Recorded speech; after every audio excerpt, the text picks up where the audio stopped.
keindahan dunia ini akan lenyap. Semua hal indah, semua hal yang mungkin membuat kita takjub yang ada di dunia ini sifatnya fana. Ada saatnya semua akan berakhir.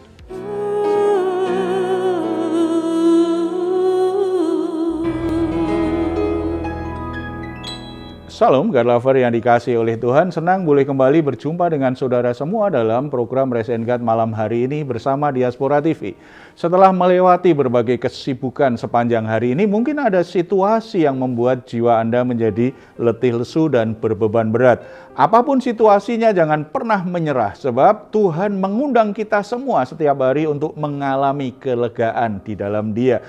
Ini yang Dia katakan, marilah kepadaku semua yang letih lesu dan berbeban berat, aku akan memberi kelegaan kepadamu. Puji Tuhan, saudara, mari kita responi undangan Tuhan ini, kita hampiri Dia dalam doa dan imani apa yang Dia katakan. Kita bersatu dalam doa.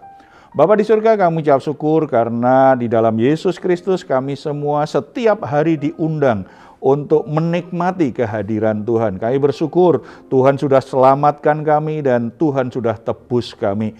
Tuhan peduli dengan keadaan kami. Bapa, kami datang kepadamu dengan seluruh keberadaan kami, termasuk masalah-masalah hidup kami. Kami percaya di dalam Engkau ada kelegaan, ada pertolongan, ada kekuatan yang baru. Sesuatu yang ajaib Tuhan bisa kerjakan. Kami buka hati dan pikiran kami untuk firman-Mu Tuhan, berbicaralah kepada kami semua satu persatu dalam nama Tuhan Yesus Kristus. Amin. Saudara-saudara, keindahan dunia ini akan lenyap. Semua hal indah, semua hal yang mungkin membuat kita takjub yang ada di dunia ini sifatnya fana. Ada saatnya semua akan berakhir. Sebagai orang percaya, kita diajar untuk selalu merindukan sesuatu yang bernilai kekal, sesuatu yang mulia, yang dipenuhi dengan kehadiran Tuhan, dipenuhi dengan kemuliaan Tuhan. Saat ini kita akan sharing kebenaran firman Tuhan, bagaimana kita sebagai manusia mestinya selalu merindukan kemuliaan Tuhan boleh dinyatakan dalam hidup kita. Kita akan membuka Alkitab kita dari Roma pasal 8 ayat 18 sampai 25. Di bagian ini Rasul Paulus itu menulis bagaikan seorang penyair, di mana dia menggambarkan seluruh makhluk itu menantikan kemuliaan yang datang. Sementara seluruh manusia itu merintih dalam kepedihannya karena ditimpa perbudakan dan berpotensi alami kebinasaan kekal. Tetapi ada kerinduan yang luar biasa yang dia nyatakan. Gambaran yang dipakai oleh Rasul Paulus ini sebuah gambaran yang di masa itu sangat mudah untuk dipahami, terutama oleh orang-orang Yahudi. Karena orang Yahudi biasanya membagi dunia ini, membagi kehidupan ini menjadi dua bagian, yaitu masa dahulu dan masa sekarang. Masa yang sekarang selalu digambarkan serba jahat, sesuatu yang gelap, di mana manusia akan diperhadapkan pada penghakiman Allah. Sementara nanti akan tiba hari penghakiman Tuhan, di mana setiap orang akan dihakimi oleh Tuhan. Dunia ini akan hancur dalam penghakiman Tuhan. Makanya orang-orang di masa itu merindukan dunia yang baru, mengimpikan kemuliaan yang akan Tuhan nyatakan dalam kehidupan mereka nantinya setelah penghancuran bumi ini, setelah penghakiman itu datang. Mereka merindukan dengan hal itu. Sebuah gambaran yang dipakai oleh Paulus. Pentingnya setiap orang merindukan kemuliaan Tuhan. Ayat 18 saya bacakan. Sebab aku yakin bahwa penderitaan zaman sekarang tidak dapat dibandingkan dengan kemuliaan yang akan dinyatakan kepada kita. Sebab dengan sangat rindu seluruh makhluk menantikan saat anak-anak Allah dinyatakan. Saudara-saudara, ada sebuah kontras yang Paulus katakan. Yang pertama tentang penderitaan zaman sekarang, bahwa situasi yang dialami dunia ini sungguh tidak enak, membuat orang merintih kesakitan, membuat banyak orang sepertinya berada dalam kegelapan, di mana mereka tidak punya masa depan yang baik. Tetapi Paulus kemudian di ayat 19 tadi kan, sebab dengan sangat rindu seluruh makhluk menantikan anak-anak Allah dinyatakan. Sebuah kerinduan bagaimana Tuhan menyatakan kemuliaannya, dan sebagai anak-anak Allah kita juga menikmati kemuliaan Allah. Saudara-saudara, ini sebuah kebenaran yang diungkapkan oleh Rasul Paulus yang kita mesti cermati. Sebagai orang percaya, kita sangat percaya bahwa kehidupan di dunia ini memang penuh dengan penderitaan, ada banyak masalah, tetapi tidak membosankan. Karena kita tahu bahwa semuanya diizinkan Tuhan menjadi sebuah proses mempersiapkan diri untuk bisa mengalami kemuliaan Allah. Sebuah proses yang melatih hidup kita supaya kita mengalami perubahan. Gambaran yang dinyatakan dengan kalimat sangat rindu. Jadi kata sangat rindu itu sebuah gambaran bagaimana orang duduk memperhatikan cakrawala, dari kejauhan dia berharap bagaimana matahari itu terbit, dan saat-saat matahari terbit itulah menjadi sebuah keindahan yang dinanti-nantikan. Saudara-saudara, waktu saya remaja saya ikut pecinta alam. Hal yang paling dinanti-nantikan oleh para pecinta alam apa? Ketika dia sampai di puncak menjelang subuh, kemudian di atas gunung menantikan saat matahari terbit. Sesuatu yang sangat indah, bagaimana matahari terbit itu bisa disaksikan sangat indah sekali di puncak gunung yang berhasil kita daki. Ketika orang mendaki gunung bukan hal yang mudah, bukan hal yang enak. Itu perjalanan yang melelahkan, perjalanan yang kadang-kadang membuat kita jatuh, perjalanan yang membuat kita kadang-kadang takut ketika jalan yang kita lalui itu terlalu terjal atau terlalu licin, atau ketika kita lagi berjalan ada hujan deras. Ada situasi yang tidak membosankan sebenarnya. Kadang panas, kadang hujan, kadang remang-remang, kadang terang benderang, kadang-kadang jalannya rata, kadang-kadang turun sangat tajam sekali atau naik sangat tajam sekali.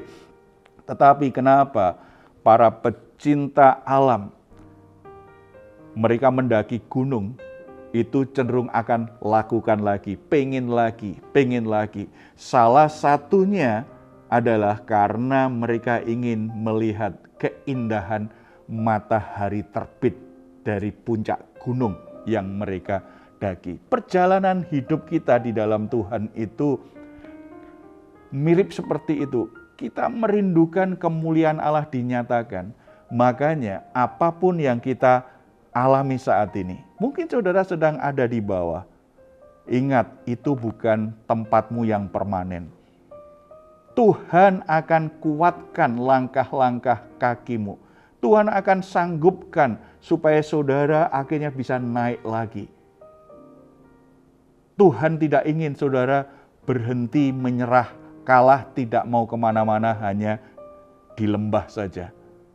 Atau saat ini saudara sedang menjalani jalan di mana sepertinya perjalanan saudara sangat terjal sekali. Dengan masalah keluargamu, dengan masalah pekerjaanmu, dengan kehidupan sosialmu, sepertinya saudara sedang ada di jalan yang terjal. Banyak hal yang membuat sakit, banyak hal yang membuat saudara sulit untuk melangkah. Situasinya sungguh nggak enak untuk dijalani. Tetapi ingat, di depan ada kemuliaan yang Tuhan sediakan. Jangan berhenti di tempat di mana perjalananmu sedang ada di jalan yang terjal. Terus melangkah, walaupun langkahmu tidak secepat sebelumnya, walaupun langkahmu terasa sakit, tapi terus melangkah.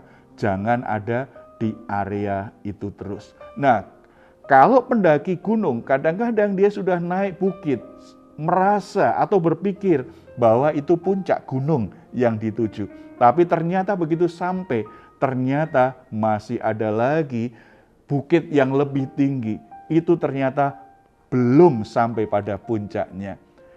Bagi kita yang saat ini mungkin sedang berada di atas, bisnis kita maju, usaha kita berkembang, jabatan kita naik, ekonomi kita semakin naik, kita punya banyak hal yang kita butuhkan. Kita harus ingat, itu bukan akhir perjalananmu. Bisa saja Tuhan kemudian bawa hidupmu, setelah itu harus turun lagi. Karena itu bukan tujuan hidupmu. Berada di puncak kesuksesan secara materi, secara pekerjaan, bisnis, usaha, itu bukan tujuan hidupmu.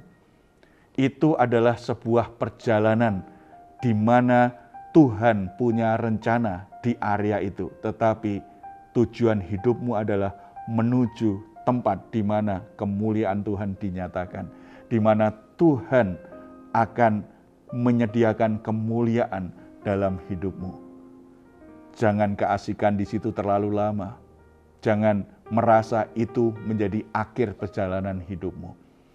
Nikmati dengan baik semua berkat yang kau miliki, tetapi jangan lupa untuk menjadi berkat bagi orang-orang lain. Salurkan berkat Tuhan kepada orang-orang yang membutuhkan, kepada pekerjaan Tuhan, taburlah di ladang Tuhan, karena ada masanya Tuhan bawa perjalananmu lebih lanjut. Ketika perjalanan kita turun kembali, jangan berhenti di situ, jangan menyerah. Rindukan seperti pecinta alam, seperti pendaki gunung. Perjalanan seberat apapun, begitu berada di puncak gunung itu, bisa setengah jam, bisa 1 jam, bisa 2 jam, menantikan matahari terbit. Demikian juga mari rindukan kemuliaan Allah dalam hidup kita. Kita rindukan hidup kita dimuliakan Allah lewat setiap hal yang terjadi dalam hidup kita. Itu yang dirindukan oleh Rasul Paulus.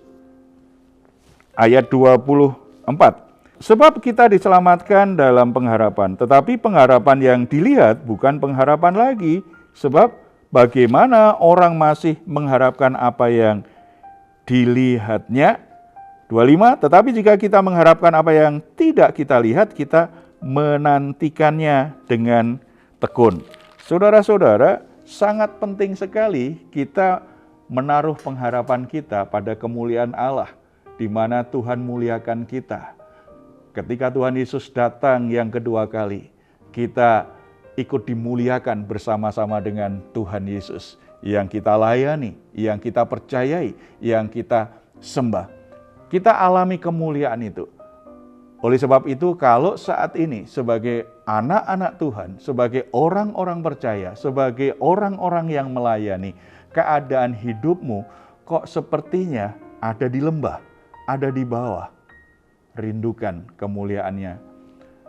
Kalau saudara sedang ada di jalan yang terjal, rindukan kemuliaannya.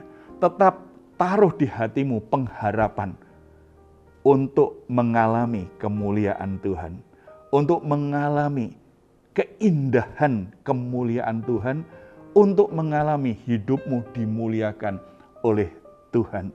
Rindukan betul, rindukan. Bahkan perjuangkan itu, jangan hanya berhenti pada masalah. Lanjut, teruskan perjalanan imanmu di dalam Dia. Kita datang kepada Tuhan. Apa yang menjadi pergumulan saudara saat ini? Apakah saudara mulai kehilangan pengharapan? ingat, Tuhan akan menyatakan kemuliaan dalam hidupmu. Mungkin di antara saudara ingin menyerah dengan keadaanmu. Putuskan untuk kembali bangkit, kembali percaya dan ikuti perjalanan hidupmu bersama dengan Tuhan. Mari kita bersatu dalam doa. Bapa di surga, kami ucap syukur karena di dalam Yesus Kristus ada janji yang luar biasa, ada rencana Tuhan yang luar biasa, bahwa hidupku tidak biasa-biasa saja, hidupku selalu ada dalam rencana dan perjalanan yang indah menuju kemuliaan-Mu. Bapa di surga, saat ini hamba-Mu berdoa untuk saudara-saudara yang mungkin saat ini kehilangan pengharapannya dalam Kristus, karena mereka mengalami penderitaan akibat imannya, mereka alami kesulitan, mengalami krisis dalam rumah tangganya, mereka mengalami situasi yang sangat berat secara ekonomi, dalam pekerjaan, dalam usahanya. Mereka mengalami situasi yang sungguh-sungguh tidak enak, seperti sebuah perjalanan. Mereka sedang ada di lembah atau sedang menyusuri jalan yang terjal, sangat menyakitkan. Apapun keadaannya, biarlah pengharapan mereka untuk mengalami kemuliaan dari Tuhan tidak pernah padam. Bahkan hamba-Mu juga berdoa untuk saudara-saudara yang saat ini sedang ada di puncak, supaya mereka tidak sibuk menikmati berkat Tuhan, tetapi mereka juga tetap merindukan kemuliaan Tuhan dinyatakan melalui hidupnya. Biarlah mereka bisa mengelola dan memakai semua berkat yang Tuhan percayakan kepada mereka untuk mendatangkan kemuliaan yang dari Tuhan. Terima kasih Bapak. Roh Kudus mengajar lebih lanjut kepada anak-anak-Mu bahwa penderitaan yang sedang dialami saat ini itu akan berlalu dan digantikan dengan kemuliaan Tuhan di dalam kehidupan mereka semua. Kuatkan hati mereka supaya tidak menyerah, kuatkan hati mereka supaya mereka tidak berhenti mengikut Tuhan, dan biarlah hati mereka dipenuhi pengharapan yang dari Tuhan terus-menerus. Terima kasih Bapak. Dalam nama Tuhan Yesus kami berdoa. Amin. Saudara-saudara, jika saat ini saudara sedang dalam pergumulan atau keluarga juga sedang dalam masalah, membutuhkan dukungan doa, di layar saudara ada nomor telepon yang bisa saudara hubungi. Tim doa kami akan mendoakan saudara semuanya. Silahkan jika saudara ingin memberikan komentar, tuliskan komentar saudara di ruang komentar yang ada di channel Diaspora TV.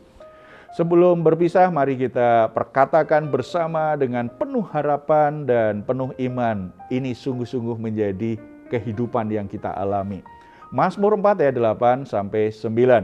Engkau telah memberikan sukacita kepadaku lebih banyak daripada mereka ketika mereka kelimpahan gandum dan anggur. Dengan tentram aku mau membaringkan diri, lalu segera tidur. Sebab hanya Engkaulah ya Tuhan yang membiarkan aku diam dengan aman. Puji Tuhan. Selamat beristirahat. Doa saya senantiasa untuk saudara semua sungguh-sungguh mengalami rest and God malam hari ini. Tuhan Yesus memberkati kita semuanya. Salam. Hatiku siap